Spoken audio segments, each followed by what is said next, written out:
गणपति बप्पा मोरिया। नमस्कार मित्रों, so sweet kitchen में आज हम हमारे लाडले बप्पा के लिए बनाएंगे मेरे जोधपुर राजस्थान के प्रसिद्ध रबड़ी के लड्डू। जी हाँ, दिखने में लग रहा है कि बूंदी के लड्डू हैं, लेकिन इसका प्रोसेस थोड़ा अलग है। क्या प्रोसेस है उसके लिए तो वीडियो आपको पूरा देखना पड़ेगा। और आपको देख के लग रहा होगा कि ये लड्डू का कलर थोड़ा ऐसा क्यों दिख रहा है, तो इसके लिए भी आपको वीडियो देखना होगा कि इसका ऐसा कलर क्यों आता है। तो आज की ये जो रेसिपी है, ये रेसिपी है भारती शर्मा की। जी हाँ, ये भारती शर्मा की रेसिपी है। मैं खुद हूँ भारती शर्मा, ये मेरी अपनी रेसिपी है।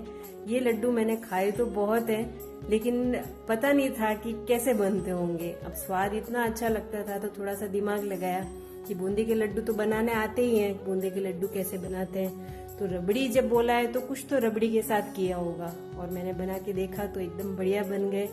तो आपके लिए भी सोचा ये रेसिपी लेके आती हूँ।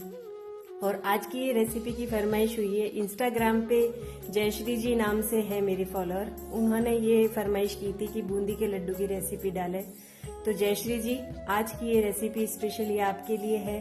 उम्मीद करती हूँ आपको पसंद आएगी, और आप लोगों से रिक्वेस्ट करती हूँ कि रेसिपी के आखिर तक मैंने टिप्स दी है, तो उसके लिए आप पूरा वीडियो जरूर देखें, तभी आपके ये रबड़ी के लड्डू एकदम परफेक्ट बनेंगे।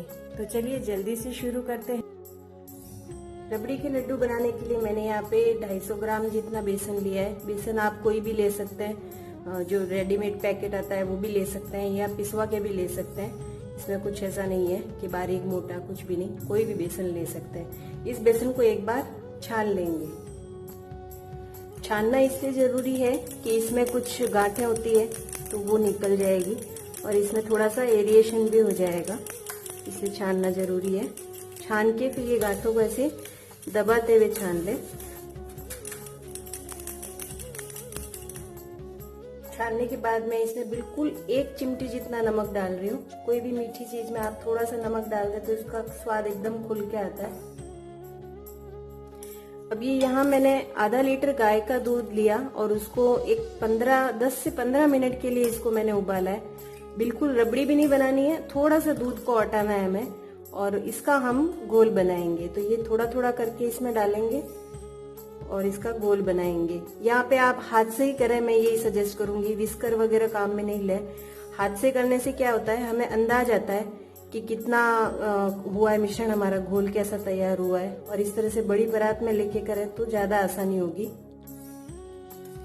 ये थोड़ा थोड़ा करके डालते जाएंगे और इसका घोल हम बनाते जाएंगे। तो देखा आपने, रबड़ी के लड्डू हैं तो इसमें विशेष कुछ नहीं है, बूंदी के लड्डू जैसा ही है, लेकिन रबड़ी में हमें इसका घोल बनाना है। दूध की रबड़ी बना के, रबड़ी पूरी भी नहीं बनानी, लेकिन थोड़ा दूध औटा के और उसमें हमें घोल बना के फिर उसकी हम बूंदी बनाएंगे। ये इसकी खासियत है। ये इस तरह से आप इसको मसलते हुए इसका घोल बनाएं। ये इस तरह से हाथ के पंजे से आप इसको मसलते हुए इसका घोल बनाएं। बिल्कुल लम्प फ्री हमें इसका बैटर तैयार करना है, गांठें बिल्कुल भी नहीं रहनी चाहिए। इस तरह से इसको तैयार करना है हमें। अब इसमें हमारा दूध पूरा नहीं लगा है, थोड़ा दूध बच गया है। इसको आप किसी भी काम में ले सकते हैं। ये ऐसा इसका हमारा बैटर तैयार हो जाना चाहिए, बिल्कुल लम्प फ्री बैटर हो और इस तरह का हो। इसको मैं दूसरे बर्तन में निकाल दूंगी। अब इसमें हमारा करीब ये 150 ml के आसपास दूध बच गया है।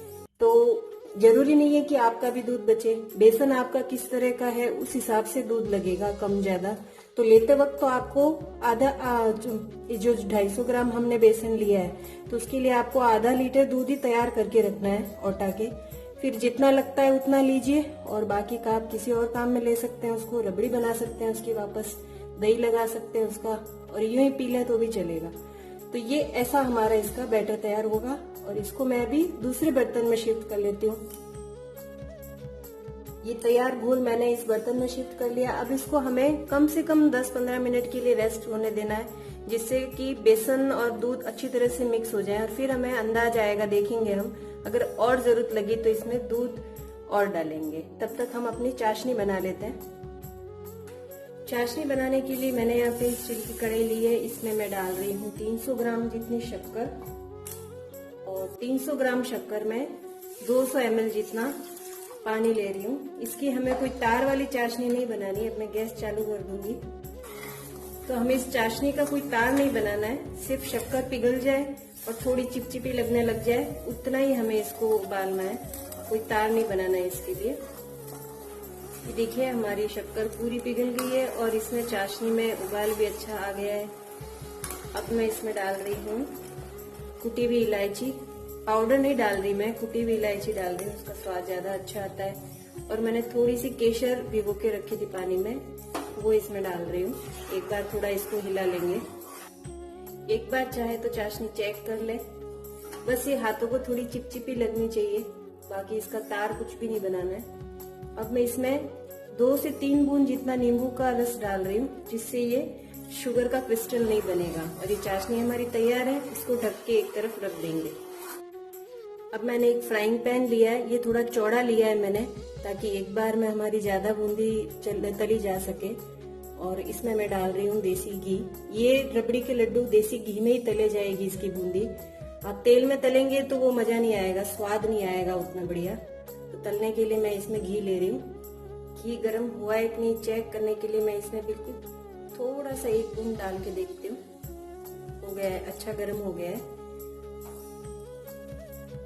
अब ये इस तरह का बूंदी का झारा मिलता है बाजार में, वो मैंने लिया है इसके लिए। इस पे मैं डालूंगी हमारी बूंदी का बैटर। और इस वक्त इस जो रबड़ी के लड्डू की जो बूंदी बनानी है, उसके लिए आपको गैस की आंच डालते वक्त तेज ही रखनी है, इस चीज का ध्यान रखना है। गैस की आंच तेज रखनी है, कम नहीं रखनी। घी पूरा कड़क गर्म होना चाहिए। और मैं इसमें अब डाल रही हूँ 1 चम्मच जितना बैटर, और इसको इस तरह से ठोकते हुए सारी बूंदी हम इसमें डाल देंगे। जितना बैटर लिया है उतनी बूंदी। एक बार डालने के बाद गैस कम कर सकते हैं।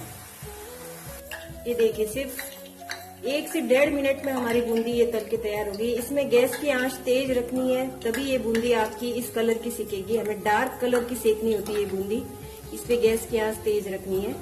और ये देखिए कितनी बढ़िया गोल गोल बूंदी पड़ी है एकदम।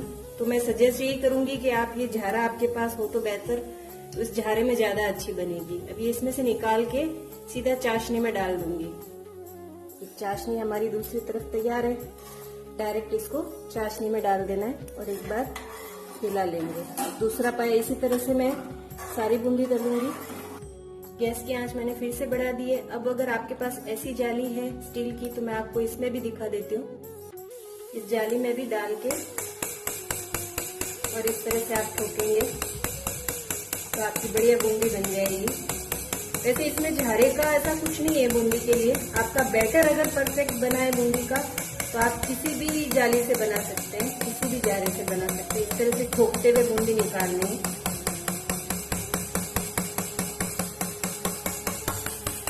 लेकिन ये बिल्कुल आसान तरीका, देखिए कितने बढ़िया दिखाती हूँ आपको। एकदम बढ़िया गोल गोल हमारी बूंदी बनी है, ये देखिए। तो झारे का कोई ऐसा नहीं है कि यही झारा चाहिए हमें। ऐसी छाननी तो घर में होती है इस तरह की, उसमें भी आप बना सकते हैं। या फिर आप जो तलने के लिए काम में लेते हैं झारा, उससे भी बन सकता है। आपका बैटर परफेक्ट होना चाहिए बूंदी के लिए। हमने जो बैटर तैयार किया वो बिल्कुल परफेक्ट बना। मैं आपको बैटर की कंसिस्टेंसी एक बार फिर से दिखा देती हूँ।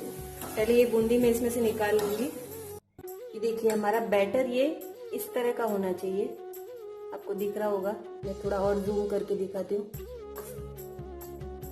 इस तरह का बैटर होगा तो आप किसी भी झारे से निकालें, आपकी बूंदी एकदम परफेक्ट गोल गोल निकलेगी। तो मैं इस तरह से सारी बूंदी तल लूंगी। एक बार फिर से आपको बता दूं मैं कि इस बूंदी को तलने के लिए आपको गैस की आंच तेज ही रखनी है। आपने गैस की आंच कम रखी तो आपकी बूंदी का कलर वैसा नहीं आएगा जैसा हमें चाहिए। ये इस तरह से करना है हमें। ठोक ठोक के करें, चम्मच ऐसे फैलाना नहीं है ऊपर, इस तरह से ठोक के बूंदी निकालनी है। ये देखिए हमारी सारी बूंदी मैंने तल दी है और चाशनी में डाल दी है मैंने। देखिए मैं आपको नजदीक से दिखाती हूँ, कितनी बढ़िया एकदम गोल गोल बूंदी निकली है ये। तो फिर से बता दूं आपको कि गोल बूंदी बनाने के लिए आपका बैटर अगर परफेक्ट तैयार हुआ है, घोल जैसा मैंने बताया है, तो आपकी बूंदी गोल ही निकलेगी। उसके लिए कोई झारे का कोई सवाल नहीं है कि आप झारा कौन सा काम में ले रहे हैं। बैटर परफेक्ट होना चाहिए। अब इसमें मैं सारी बूंदी चाशनी मिला दी है मैंने। अब मैं इसमें थोड़ा सा घी डाल रही हूँ। तो घी डालने से इसको और रिच, इसका फ्लेवर जो होता है वो रिच हो जाता है एकदम। तो घी मैंने जिसमें तला है वही घी मैं यूज कर रही हूँ। आप चाहें तो फ्रेश घी भी ले सकते हैं। मैं वो घी इसलिए काम में ले रही हूँ क्योंकि उस घी में बेसन और जो हमने रबड़ी का घोल बनाया उसका फ्लेवर आया हुआ है उसमें, इसलिए मैं वही घी इसमें डाल रही हूँ। करीब 3 से 4 बड़े चम्मच मैं इसमें घी डाल रही हूँ। घी डालने के बाद अच्छी तरह से इसको पूरा मिक्स कर लेंगे और इसको ढक्कन लगा के हमें कम से कम 1 घंटे के लिए छोड़ देना है। उसके बाद हम इसके लड्डू बनाएंगे। अब इस वक्त अगर आपको लड्डू नहीं बांधना है तो ये इस तरह से भी आप इस बूंदी को काम में ले सकते हैं। फिर लड्डू अगर नहीं बांधना है तो आप उसमें घी मत डालिए और ऐसे ही उसको काम में ले सकते हैं बूंदी को। अब ये मैं इसको ढक लगा के रख दूंगी इसको 1 घंटे के लिए कम से कम।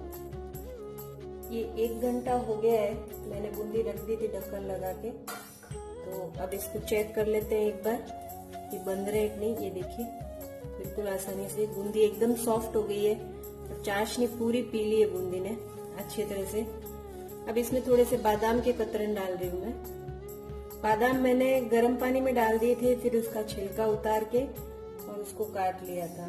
आप चाहे तो इसमें पिस्ता काजू ये भी डाल सकते हैं, पर हमारे जोधपुर में जो मिलते हैं रबड़ी के लड्डू उसमें इस तरह से बादाम कटे हुए होते हैं, तो उसी तरह से बनाने की कोशिश है मेरी। बादाम की कतरन डालने के बाद अच्छी तरह से इसको मिक्स कर लेंगे पूरे मिश्रण में और उसके बाद इसके लड्डू बांधेंगे।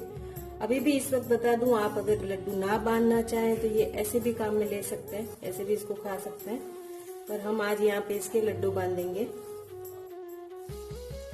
लड्डू आप अपने आपको जिस आकार के पसंद हो मन चाहे आकार के बांध सकते हैं। तो अब बारी आती है टिप्स की।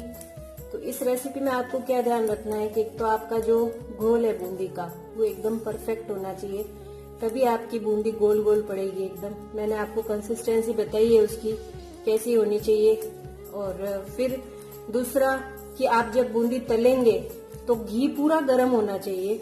घी अगर ठंडा रहा थोड़ा भी तो बूंदी आपकी आपस में चिपक जाएगी, गोला बन जाएगा उसका, तो अच्छे से नहीं तली जाएगी। तो घी पूरा गर्म चाहिए और तेज आंच पे आपको इसमें बूंदी डालनी है घी में, तभी वो ये कलर आएगा इस बूंदी का, डार्क सिकी हुई आएगी। और एक बार डालने के बाद गैस आप बारीक कर सकते हैं। ये 2 बातें हो गई। तीसरी बात, अब ये जो मिश्रण हमने तैयार किया है रख दिया था हमने चाशनी में डाल के, और इस वक्त आपको अगर लगता है कि लड्डू इसके अच्छे से बंध नहीं रहे तो आप क्या कर सकते हैं, थोड़ा सा गर्म पानी कीजिए और गर्म पानी इसमें डाल के फिर से इसको 1 आधे घंटे के लिए रख दीजिए। उससे जो बूंदी है वो नरम पड़ जाएगी तो आपके लड्डू आसानी से बांधे जाएंगे। लड्डू बांधने से पहले इस तरह से थोड़ा इस मिश्रण को थोड़ा ऐसे करना है ताकि बूंदी थोड़ा सा उसका भूरा जैसा हो जाए और फिर लड्डू आसानी से बांधे जाएंगे। तो ये 2-3 बातें हैं जो मैंने आपको बताई है, टिप्स है ध्यान रखने की। तो और इसमें जो घी हमने डाला है वो मैं तो ये सजेस्ट करूंगी कि जिस घी में हमने बूंदी तली है वही घी यूज करें, तो उसका स्वाद बहुत अच्छा आएगा इसमें। तो ये जो टिप्स है ये आप ध्यान रखेंगे, फॉलो करेंगे तो आपके भी रबड़ी के लड्डू बहुत अच्छे बनेंगे। तो ये जो लड्डू हैं वो हमारे जोधपुर में आड़ा बाजार में मोहन जी मिठाई वाले हैं, उनके यहाँ ये रबड़ी के लड्डू मिलते हैं। तो अब मुझे तो पता नहीं वो कैसे बनाते हैं, क्या करते हैं, तो मैंने एक अंदाज लगाया कि बूंदी के लड्डू जैसे बनते हैं वैसा ही कुछ होगा, और रबड़ी के लड्डू तो फिर वो रबड़ी में होता होगा। बना के देखे थे, अच्छे बने, तो आपके लिए मैंने फिर से बनाए। इस तरह मैं ये सारे लड्डू बांध लूंगी। तो ये हमारे लड्डू सारे बांध के तैयार हो गए।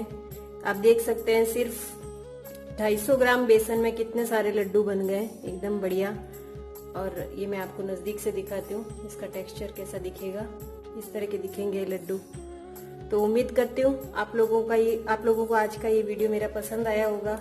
अगर मेरा वीडियो आपको पसंद आया है तो आप लाइक कीजिए, फ्रेंड्स और फैमिली में शेयर कीजिए, और मेरा channel so sweet kitchen subscribe भी कीजिए और बेल आइकन जरूर दबाइए, जिससे मेरे हर नए वीडियो का नोटिफिकेशन आपको समय पे मिलता रहे। तो फिर मिलेंगे एक बढ़िया सी रेसिपी के साथ। धन्यवाद।